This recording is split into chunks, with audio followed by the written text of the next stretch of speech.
Hey, hey, hey, bon matin tout le monde, j'espère que vous allez bien, directement de Sainte-Cécile de Milton. Eh bien, bon matin en cette fête des mères, nananana, nananana, nananana, nananana,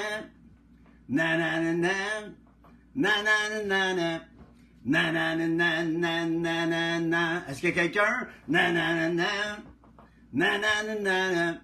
Na na na na na na na na na na na na na na na Café Céleste. Eh bien, bon matin tout le monde, j'espère que vous allez bien. Je suis content d'être avec vous. Encore des petits problèmes techniques, ça semble plus être juste Facebook. Je vais falloir que j'appelle Vidéotron. Les doigts jaunes, il paraît là, mais non, il y a quelque chose qui fonctionne pas encore. Mais c'est pas grave, on est ensemble quand même. Bon matin à vous. J'espère que vous allez bien en ce dimanche matin. Pour d'autres, c'est peut-être en différé. Faites-moi un petit thumbs up quand vous arrivez. Juste me dire bon matin Yves et Stéphanie. Je suis content de vous voir. Faites-moi bon matin Yves qui me fait un thumbs up. Merci. J'ai un auditeur. That's so funny. C'est pas vrai. On a plus que ça. Il y a d'autres personnes qui se sont joints. Merci à vous d'être là. Bon matin Sylvie. Content de te voir ce matin. Bon matin à tous et à toutes. Et merci d'être là. J'espère d'être une bénédiction pour vous. Je vais faire de mon mieux. Nos 5 pains, nos 2 poissons qui, j'espère, vont faire la différence pour votre cœur, pour votre vie. J'existe pour essayer d'encourager ceux et celles qui veulent bien être encouragés. Bon matin, Michel, Cathy, Stéphanie, tout le monde. Le Seigneur, que le Seigneur vous bénisse aujourd'hui. Hey, l'été s'en vient, j'ai hâte, mais il fait fret encore. Qu'est-ce qu'on va faire?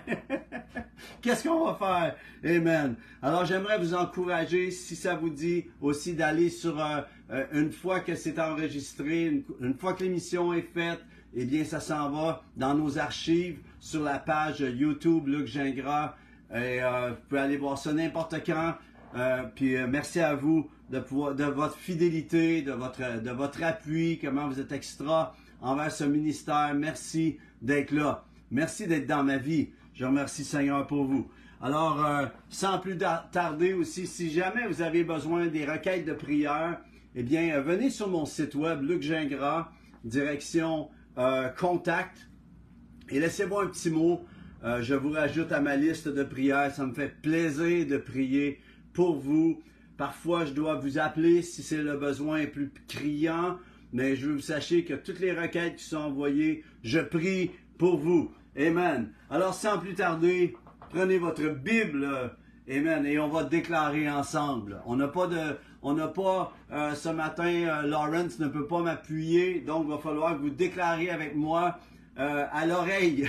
On va y aller à l'oreille aujourd'hui. Voici ma Bible. Je suis ce qu'elle dit que je suis. J'ai ce qu'elle dit que j'ai. Et je peux faire ce qu'elle dit que je peux faire. Je me dispose en cet instant à entendre la parole de Dieu, la comprendre et la saisir et la mettre en pratique. Je ne serai plus jamais la même, au nom de Jésus. Amen. C'est rendu troublant, on ne peut plus dire la même aujourd'hui. On fâche quelqu'un. Je lisais aujourd'hui que ça se peut qu'il annule la fête du travail parce que ça va offenser ceux qui n'ont pas d'emploi. Qu'est-ce qu'on ne peut pas vivre aujourd'hui? On est dans une génération d'offensés. Et alors, je vais oser offenser la galerie en osant dire aux dames, à celles qui sont des mamans, bonne fête des mamans aujourd'hui. On vous souhaite une fête bénie, glorieuse. Amen. Puis ma prière pour vous, c'est que vos enfants vont vous honorer, vos amis, votre mari, ceux qui vous aiment vont vous honorer aujourd'hui. Et vous les mamans, on veut vous dire qu'on vous honore, on bénit le Seigneur pour le sacrifice. Parce que à chaque fois que je vois une femme qui est enceinte, je me dis, wow, oui, c'est merveilleux, mais en même temps, il y a un prix qui se paye. Je regarde ma femme Nathalie avec les enfants, comment elle a payé un prix pour sa santé, juste de pouvoir enfanter. Et je me souviens, un des enfants, nous les pères, on est à côté, puis on aide à accoucher. En tout cas, on pense qu'on aide. Ça, c'est une autre histoire. Puis on prend des cours prénataux, puis là, ils nous montent à souffler, là. Puis là, t'es là, tu dis à ta femme, ah ouais, souffle, souffle. Puis là, elle te regarde, puis elle te dit, puis à un moment donné, je me souviens de Nathalie qui me dit, toi, avant que tu me retouches. Mais la folie de ça, la folie d'une mère, parce qu'il y a une folie, il y a une douce folie là-dedans. Il y a un mal heureux, voyez-vous, c'est un mal heureux. Et que une fois qu'elle l'a sur son sein, elle te dit quasiment, on en fait-tu un autre? Alors qu'elle venait de te dire, toi avant que tu me retouches. Tu sais, c'est ça la folie de l'enfantement finalement. Et vraiment, les mamans, on veut vous souhaiter. Nathalie, je te souhaite une bonne fête des mères. Et ainsi que à vous, mesdames, qui avez enfanté, on veut vous souhaiter une bonne fête des mères. Alors, je remercie Dieu pour les mamans, je remercie Dieu pour ma maman qui est encore vivante et je célèbre tout à l'heure, on va aller la voir. Et je remercie Dieu pour le cœur des mamans. Voyez-vous, le cœur d'une mère, ça dépasse l'entendement. Et on a vu Salomon, comment le cœur de la mère est mis en lumière. Alors qu'il y avait deux femmes qui avaient chacun un enfant, puis une qui s'est endormie sur le sien, elle l'a étouffé finalement, et elle a volé l'enfant de l'autre. On connaît l'histoire, on connaît le récit biblique. Et les deux femmes vont vers Salomon pour que Salomon juge, en tant que roi, juge de la situation. Et il dit, prenez une épée et coupez l'enfant en deux. Et la femme dont lequel ce n'était pas l'enfant dit, vas-y. Et celle que c'était la mère, la vraie mère, elle dit, oh non, donne-le à l'autre. Et Salomon a discerné quelle était la vraie maman, parce que le cœur d'une mère est prêt même à donner pour s'assurer que l'enfant vive. C'était tellement merveilleux comme récit. Et on voit le cœur d'une mère là-dedans. La mère s'oublie, est prête à s'oublier. Et elle l'a fait non seulement pendant 9 mois, mais aussi pendant le reste de la vie. C'est de ça que je veux parler aujourd'hui. Le cœur d'une vraie mère, mais je veux parler de l'influence. Et en passant, je pensais à ce témoignage de ce récit de Salomon et les deux mères. Et que Salomon dit, prenez l'épée et tranchez-le et donnez chacun un morceau aux mamans. Puis j'imagine j'imagine le témoignage de cet enfant-là plus tard dans Israël, qui a peut-être écrit un livre et son titre était « Ouf, ça a passé proche ».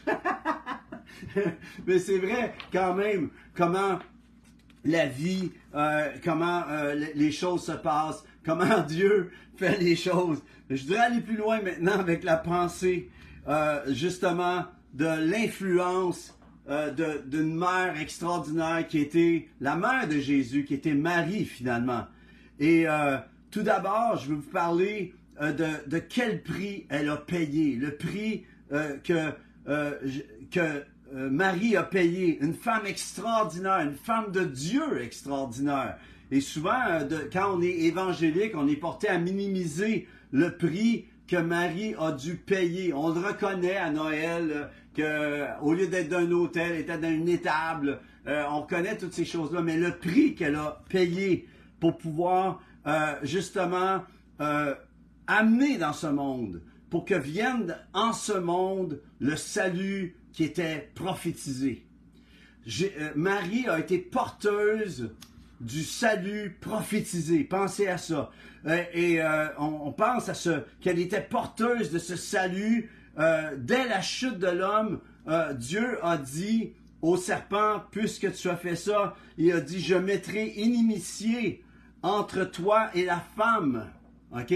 C'est la femme a laissé entrer le péché, a amené son mari à pécher, mais les deux, finalement, on sait, se sont détournés de Dieu, Adam et Ève, mais la femme a été la porte à quelque part. Au début, c'est elle qui a flanché en premier, et elle a porté, la femme porte un prix, paye un prix absolument infâme sur la terre, encore aujourd'hui, à cause de cela. Et une des preuves, c'est la douleur lorsqu'elle enfante, OK?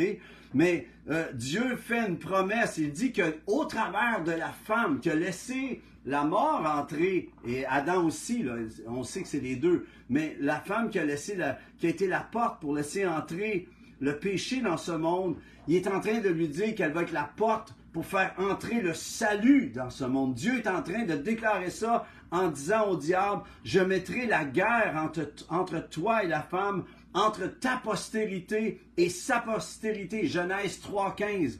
Celle-ci t'écrasera la tête et tu lui blesseras le talon.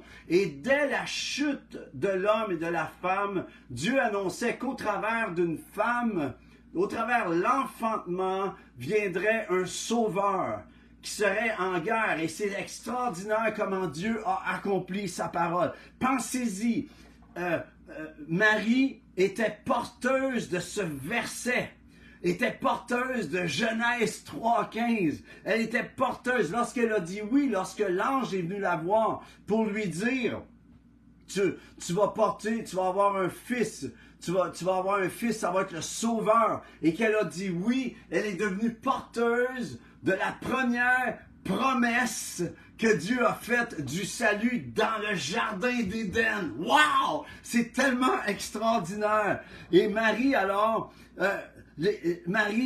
défie l'esprit de religiosité de ce monde. Elle défie le mépris. Elle défie les risées. Et alors s'installe dans sa vie qu'elle devient l'influenceuse. On voit aussi de ce temps-ci beaucoup d'influenceurs, d'influenceuses. Achetez mon petit parfum. C'était pas ça du tout, Marie. Mais elle a influencé Jésus d'une façon extraordinaire. Joseph et Marie ont influencé Jésus d'une façon extraordinaire. Ils ont été choisis. Pensez à ça. Comment c'est extraordinaire. Le privilège et la responsabilité aussi dans mon chant de Noël. Là, pourquoi que nous a donné cet honneur d'avoir chez nous le Fils promis, Dieu Sauveur. Tu sais, c'est extraordinaire. Elle s'occupait de Jésus et son influence sur lui. Et j'avoue que j'aime tellement ce récit de l'influence de Marie. Tellement une influence tellement positive. Une influence. On va dire une influence positive, pour ne pas dire même directive, qu'une maman peut avoir sur ses enfants. Et parents, j'aimerais vous dire, maman, comment vous êtes une influence. Je regarde comment Nathalie, pendant que j'étais sur la route, pendant des années, je me souviens, j'étais allé 12 fois en Europe pendant 3 semaines et Nathalie n'était pas tout le temps avec moi. Et Nathalie s'occupait des enfants ici à la maison pendant que j'étais parti. J'appelais à tous les jours, mais Nathalie a été tellement courageuse de s'occuper des enfants. Et Nathalie, tu regardes nos 3 enfants, je veux t'encourager, ma femme, comment tu as été une influence positive pour nos enfants. Les 3 servent le Seigneur. Hier, j'étais avec Shekinah et souvent, vous savez, en tant que parent, on se sent pas à la hauteur tout le temps. On sent qu'on a pu manquer, on a eu des manquements. Combien savent ce que je veux dire? Et on sent qu'on n'a pas tout le temps été à la hauteur. Et Shekinah me disait, alors que on était ensemble, elle disait, Dad, elle dit, tes 3 enfants servent le Seigneur. Pense à ça. Pense à ça. Vous avez, votre mission est accomplie. Puis je me disais, wow. Puis Nathalie, je veux t'encourager avec cela aujourd'hui, que tu as fait tellement un bon travail envers nos enfants. Je veux te remercier. Puis vraiment, puis je pense maintenant à Marie. C'est aux noces de Cana. Vous connaissez le récit des noces de Cana. J'en ai parlé la semaine dernière pour la multiplication, l'onction de multiplication qui est en la présence de Jésus. Et Jésus est aux noces de Cana. Pensez à ça. Et il vient qu'à manquer de vin. Et selon ce qu'on voit, ça semble être quelqu'un de la famille de Jésus, un des frères ou une des sœurs qui se marie probablement. Et là, Marie va voir Jésus et lui dit, il manque de vin. Et là, Jésus lui dit, femme, qu'y a-t-il entre moi et toi? Mon heure n'est pas encore venue. Voyez-vous, Jésus n'avait pas encore démarré son ministère.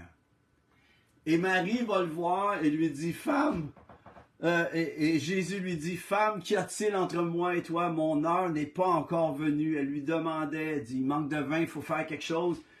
Et là, sa mère dit au serviteur, elle l'écoute pas, Jésus. C'est tellement drôle, ce verset-là. Jésus dit, femme, qu'y a-t-il entre moi et toi? Mon heure n'est pas encore venue. Sa mère se revire de bord, va voir les serviteurs et leur dit, faites tout ce qu'il vous dira. Faites ce qu'il vous dira. C'est devenu une parole prophétique pour la planète Terre. Faites ce qu'il vous dira.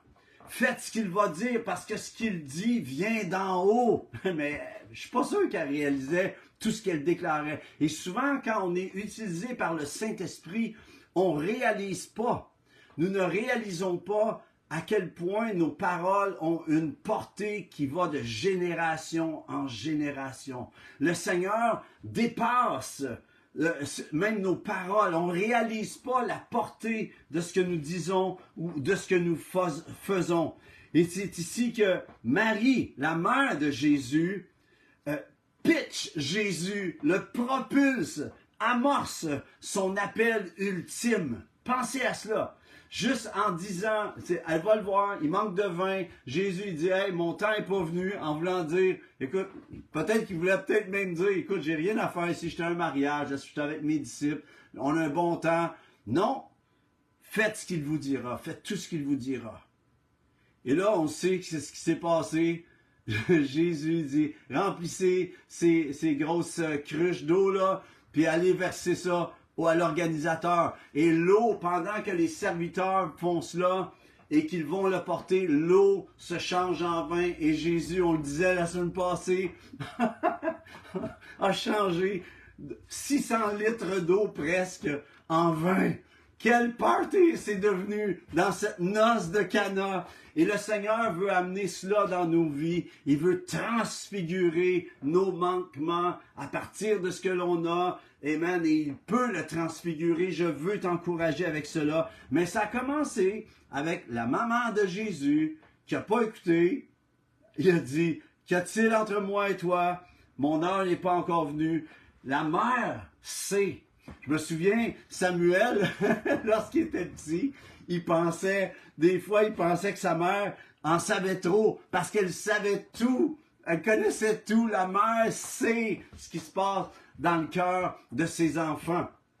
Et c'est ici que Marie, la mère de Jésus, comme je disais, propulse, pitch, lance Jésus dans son appel. Et ça fait partie de la façon que Dieu veut faire. Je crois que la mère a une telle influence sur nos vies. Moi, ma mère, OK, quand on était plus jeune, on s'est perdu rapidement à cause du divorce. Puis là, maintenant, on est tellement proches. Et ma mère, sincèrement, je vous dis, c'est ma plus grande fan.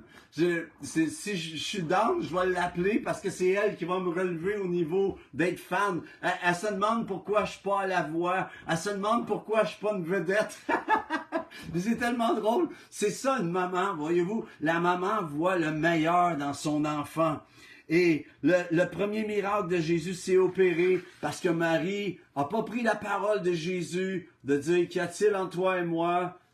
Mon heure n'est pas venue. Elle s'est revirée de bord, elle est allée voir les serviteurs et elle a dit, faites tout ce qu'il va vous dire. La balle était dans le camp de Jésus. Et c'est là que Jésus a parlé, a dirigé, a fait et a opéré son premier miracle. Maman, vous êtes là pour relâcher vos enfants dans ce qu'ils sont appelés à relâcher leur premier exploit de l'Éternel.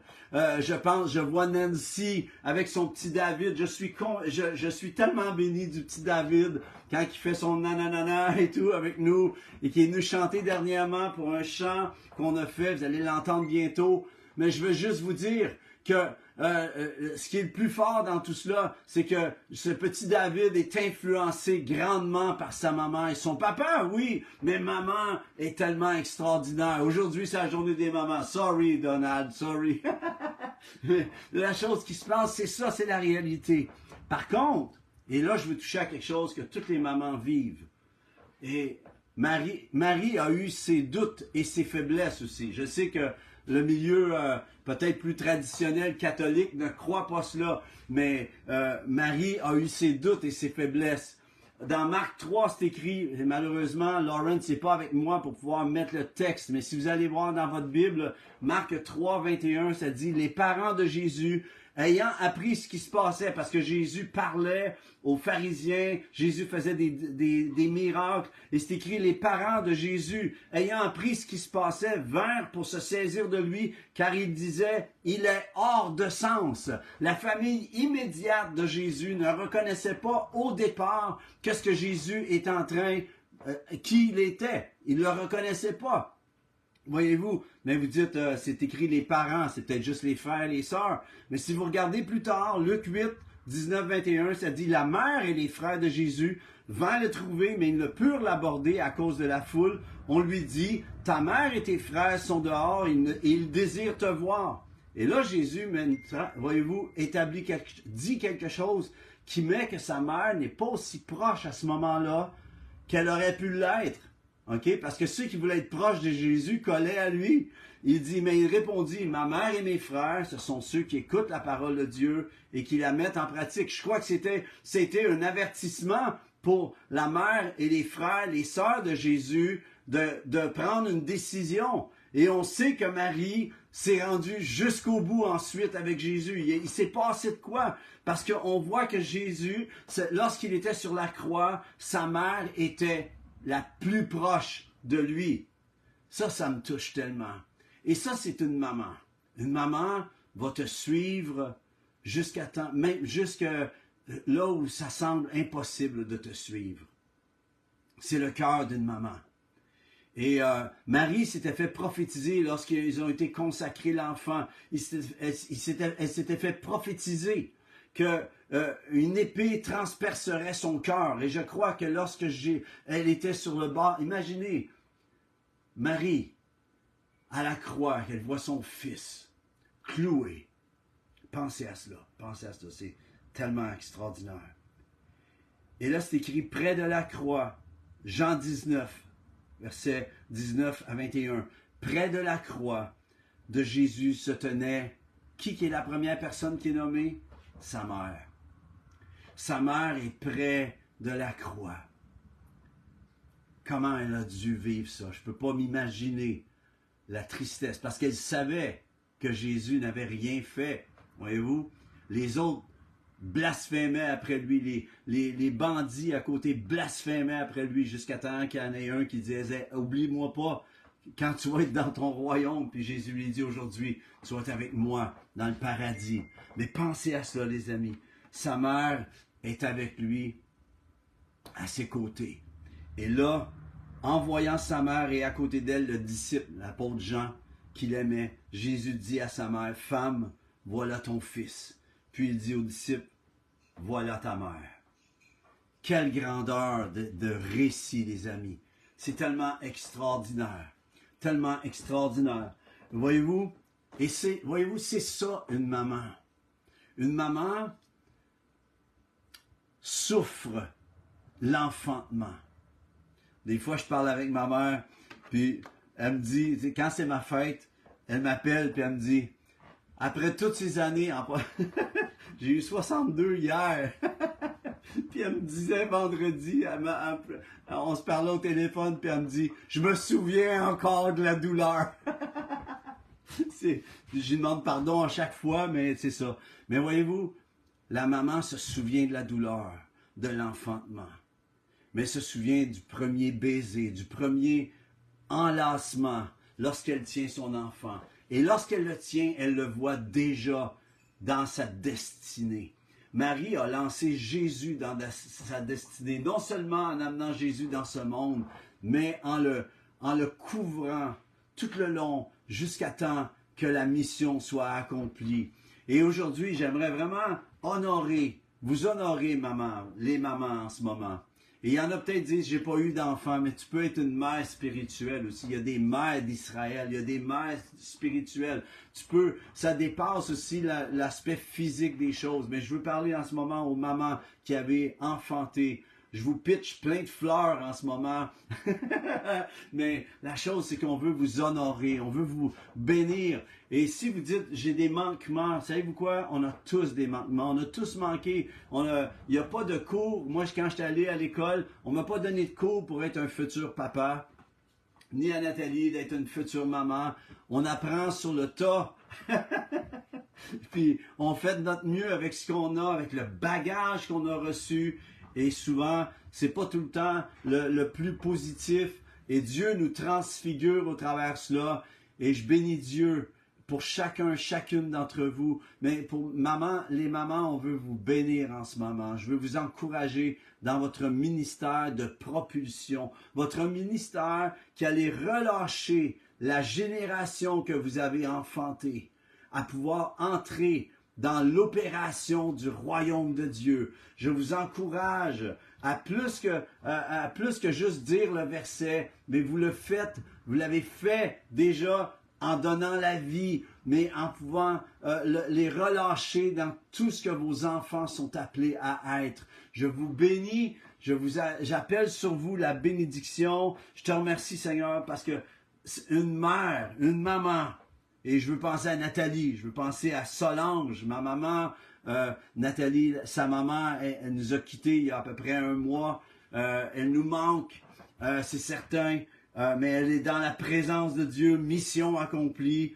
Je pense à mes filles, à Shekinah, à Adassa et Laure, qui est l'épouse de Samuel, mais qui est comme une fille pour moi. Et j'aimerais juste déclarer la bénédiction. Je vous encourage, les papas, les maris, de bénir vos épouses aujourd'hui. Plus que juste d'aller au restaurant, mais de déclarer combien vous reconnaissez le ministère qu'elles ont opéré. Et ça n'a peut-être pas été parfait, savez-vous quoi? Marie ne l'a pas été non plus, voyez-vous. Elle a manqué à un moment donné, elle aussi. J'aimerais vous dire, les amis, encouragez-vous. Et j'appelle la bénédiction sur vous, les mamans, sur votre couple, sur les maisons, sur vos enfants. Je prie que vos enfants vous honorent aujourd'hui, que vous ayez une reconnaissance. Et si vous ne l'avez pas, eh bien, trouvez-la dans le Seigneur en ce moment. Le Saint-Esprit vient vous consoler. J'appelle la bénédiction sur vous, les mamans, en ce moment, dans le nom de Jésus. Et je remercie, je veux terminer en honorant ma mère. Ça dit, honore ton père et ta mère. Je veux honorer ma maman. Comme je disais, je pense que c'est ma plus grande fan. Après, aussi avec Nathalie. Mais Nathalie, elle entend la musique à longueur de temps. Donc, peut-être qu'elle... peut-être pas pareil pour elle. Mais ma mère, quand je prends la guitare, c'est comme... elle est tellement fière, voyez-vous. Puis, une maman aime. Maman, continuez d'aimer. Laissez pas les douleurs que peut-être vos enfants ont pu vous faire. Parce que des fois, il y a des heurts, il y a des blessures dans le parcours. Eh bien, continuez d'aimer. C'est une carte d'amour que vous leur laissez jusque dans la prochaine et les prochaines générations. Continuez de voir dans vos enfants, peut-être pas ce qu'on voit humainement, mais de voir ce que Dieu voit pour vos enfants. Continuez de voir cela. Marie le fait. Elle a vu en Jésus quelque chose que les autres ne voyaient pas, voyez-vous. Et continuez d'être le plus grand fan de vos enfants. Et à cause de cela, eux aussi vont vous honorer. J'appelle la bénédiction sur vous. J'espère que ça vous a encouragé. Merci d'avoir été là. Écoutez, je vous souhaite une bonne semaine. Bientôt, ça va être la fête des pères. Ça va être le tour des pères de se faire encourager. Amen. Mais bonne fête des mères, maman. Soyez bénis. Puis passez une bonne semaine. Puis appréciez les roses. Dans le nom de Jésus. Amen. Bye bye.